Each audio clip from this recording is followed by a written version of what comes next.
Apa benar evolusi Shin Godzilla selanjutnya ngebuat dia bisa terbang kayak di film Godzilla jadul?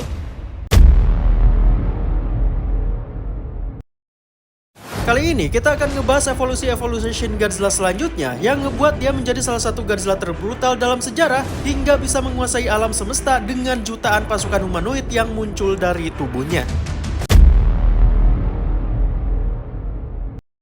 Selain itu, kita akan mengupas gimana caranya dia bisa terbang di salah satu evolusi tersebut. Simak sampai habis, guys. Now I am become death, the destroyer of worlds.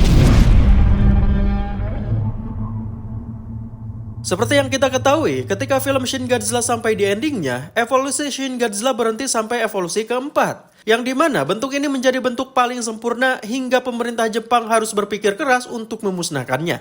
Biasanya, fans Godzilla Jepang menyebut bentuk keempat ini Kamakura-san, yang diambil dari sebuah nama kota di Jepang, kota Kamakura. Pada bentuk keempat tersebut, walaupun dia sudah dibekukan, ditunjukkan bahwa Shin Godzilla masih mengindikasikan bisa berubah ke bentuk evolusi berikutnya.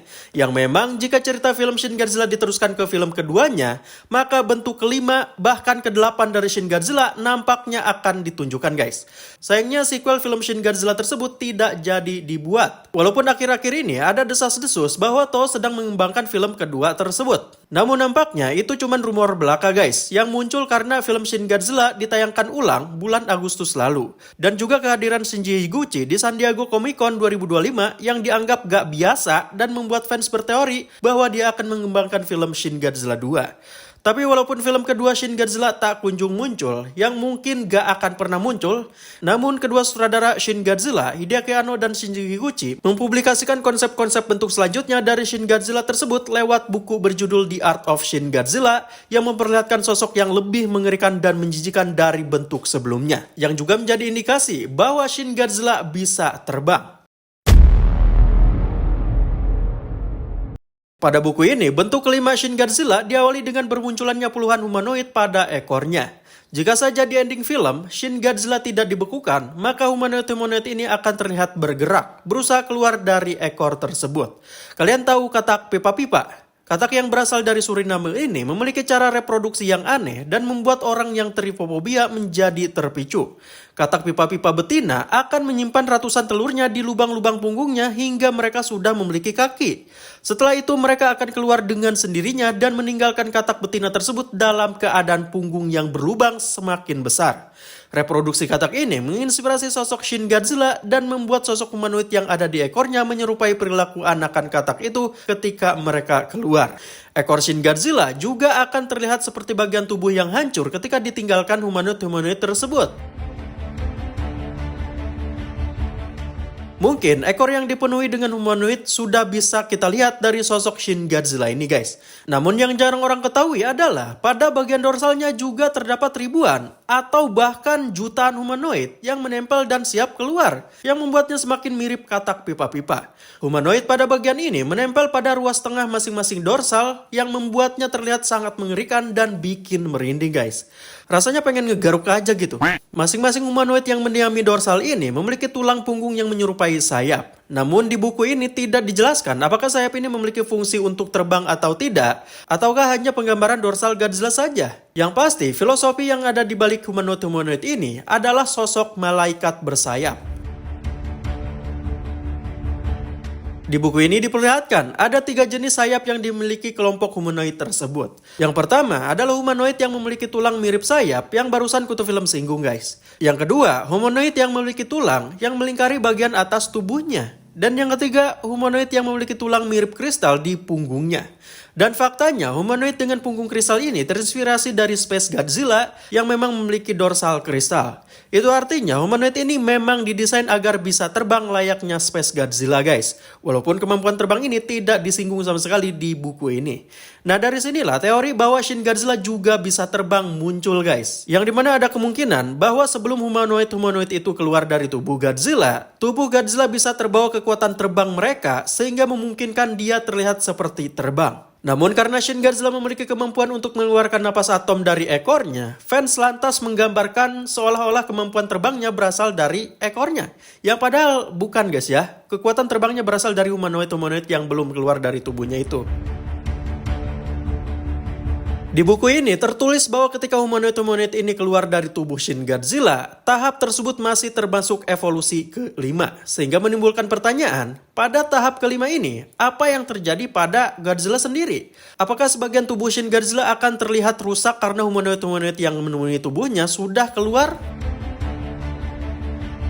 Pada tahap kelima ini justru tidak dijelaskan apa yang terjadi kepada Godzilla. Buku ini fokus kepada gambar-gambar sosok humanoid yang bertuliskan tahap kelima. Setelah itu tulisan tahap-tahap ini tidak disebutkan di buku tersebut guys. Tidak ada tulisan tahap ke-6, 7, maupun 8. Namun kita ditunjukkan dengan evolusi Shin Godzilla berikutnya yang banyak memperlihatkan proses Shin Godzilla yang membelah diri. Dan tahap ini sekali lagi tidak memiliki angka. Di sini diperlihatkan beberapa konsep cara Shin Godzilla membelah diri, mulai dari kepala keduanya yang muncul dari leher belakangnya, hingga membelah diri sepenuhnya dengan memisahkan diri secara berdampingan. Mungkin ada yang berpikir bahwa proses membelah diri ini memerlukan waktu yang cukup lama, mengingat Shin Godzilla adalah makhluk raksasa dan memiliki tubuh sekeras batu.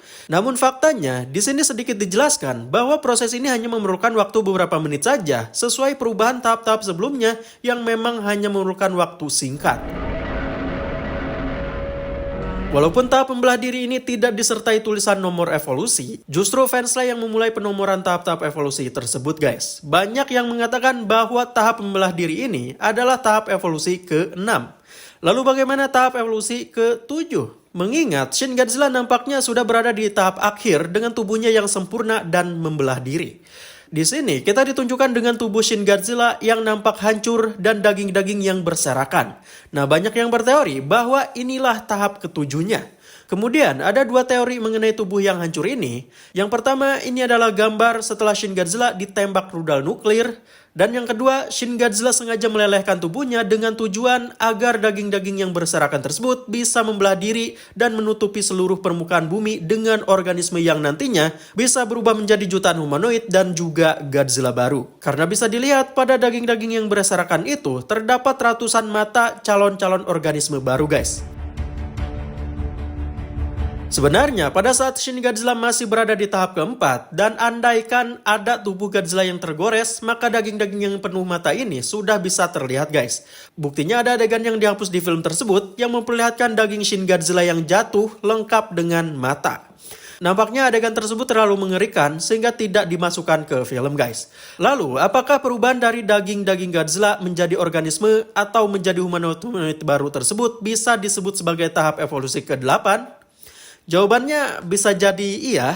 Pada tahap ini diteorikan bahwa humanoid akan menutupi seluruh permukaan bumi dan membuat manusia punah.